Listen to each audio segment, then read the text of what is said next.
वंदे मातरम, जय श्री राम। सभी विद्यार्थियों का हमारे चैनल में एक बार फिर से स्वागत है। तो आज हम क्वेश्चन नंबर 2.6 की बात करेंगे। तो आपके लिए एक बार क्वेश्चन रीड कर लेते हैं।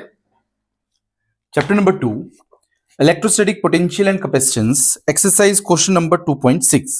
ठीक है। 3 capacitors, each of capacitance 9 picofarad are connected in series. A part, what is the total capacitance of the combination? Simple है बिल्कुल। B part, what is the potential difference across each capacitor if the combination is connected to a 120 volt supply? ठीक है। आपको क्या क्या given है एक बारी पहले हम वो लिख लेते हैं।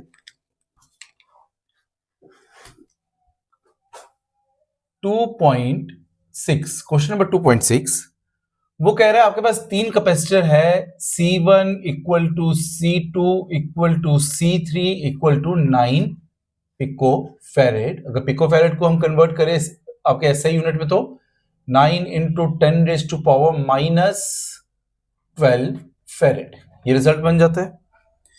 और क्या गिवन है, और जो वोल्टेज सप्लाई है V वो कितनी दी है आपको, 120 वोल्ट्स। गिवन यही है। ए पार्ट, CS सीरीज कॉम्बिनेशन कितना होगा। बी पार्ट, V1 V2 और V3 इनकी वैल्यूज कितनी होने वाली है। तो जल्दी से एक बारी हम पहले डायग्राम बना लेते हैं, फिर हम देखते हैं कि इसमें कैसे कैसे चीजों को प्रोसीड करेंगे। तो हमारे पास 3 कैपेसिटर सीरीज में कनेक्टेड है।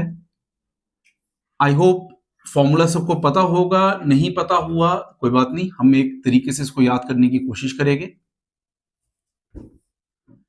ये आपके पास 3 कैपेसिटर है, यहाँ पे V is equal to 120 volt है।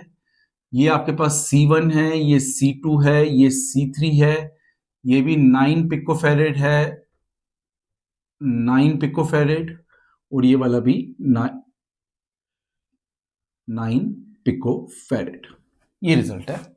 और V1 कितना होगा, V2 कितना होगा और V3 कितना होगा। क्वेश्चन इस तरीके से, ठीक है। जो चीज आपको ध्यान में रखनी है वो इस तरीके से, जैसे सीरीज कॉम्बिनेशन और पैरेलल कॉम्बिनेशन सबसे पहली बार हम 10th क्लास में करंट इलेक्ट्रिसिटी में रेजिस्टेंस की टर्म में पढ़ते हैं।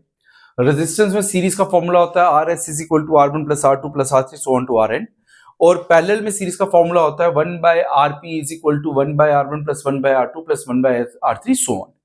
तो इन क्वेश्चंस में बस चीजें उल्टी हो जाएगी। मतलब किस तरीके से उल्टी हो जाएगी, वहां पे जो सीरीज में था यहाँ पे पैरेलल में होगा, वहां पे जो पैरेलल में था यहाँ पे सीरीज में होगा। मतलब हमारे पास सीरीज कॉम्बिनेशन के लिए यहाँ पे फॉर्मूला बनने वाला है 1 by CS is equal to 1 by C1 plus 1 by C2 plus 1 by C3। ठीक है, तो हम ए पार्ट से प्रोसीड करते हैं।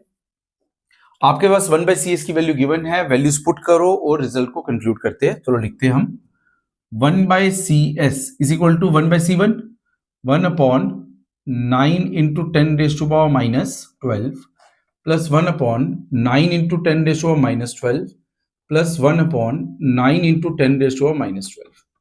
ठीक है, तीनों में रिजल्ट सेम है, तो क्या मैं इसको ऐसे लिख सकता हूं 3 divide by 9 into 10 raise to power minus 12। ये 3 1 था, ये कितने का आ गया 3 3 का, किसके बराबर 1 बाय CS। तो CS की वैल्यू आपके पास आ जाती है 3 into 10 raise to power minus 12, जिसको मैं बोलूंगा 3 पिकोफैरेड। ये आपके पास पहले पार्ट का रिजल्ट आ गया। आंसर क्या आपके पास 3 पिकोफैरेड। ठीक है, सिमिलरली हम सेकंड केस में चलते हैं। इसमें वो बोल रहा है कि इसके क्रॉस वोल्टेजेस कितनी होगी, मतलब V1 की क्या वैल्यू है, V2 की क्या वैल्यू है, V3 की क्या वैल्यू है। आपको कैपेसिटेंस का जनरल एक्सप्रेशन पता होना चाहिए, C is equal to Q by V। और जो आपके पास सीरीज कॉम्बिनेशन रहता है उसमें चार्ज की वैल्यू चेंज नहीं होती, चार्ज सेम का सेम ही रहेगा। ठीक है, तो अगर मुझे यहां पे V1 निकालना हो तो V1 के लिए क्या वैल्यू है, V1 is equal to Q by C1। Similarly V2 किसके बराबर होगा, Q बाय C2। V3 किसके बराबर होगा, Q बाय C3। ये रिजल्ट आने वाला आपके पास। एक चीज का ध्यान रखना, एक कॉमन सेंस है यहां पे, इस चीज को समझते जरा। आपके पास तीनों कैपेसिटेंस क्या है, इक्वल वैल्यू के है। तीनों कैपेसिटेंस इक्वल वैल्यू के है, 120 वोल्ट है, तीनों कैपेसिटेंस की वैल्यू इक्वल है, ये कॉमन सेंस में पता चल जाता है। 120 डिवाइड बाय 3 मतलब आपके पास V1 भी 40 वोल्ट आने वाला है, V2 भी 40 वोल्ट आने वाला है और V3 भी 40 वोल्ट आने वाला है। बट एक फॉर्मेलिटी के लिए अगर हमने इसको करना है बिल्कुल स्टेप वाइज, तो हमारे पास कैसा तरीका रहेगा, इस चीज को समझते हैं। तो सबसे पहले V1, V2, V3 की वैल्यू हमें पता ही होने वाली है, हमें Q की वैल्यू चाहिए।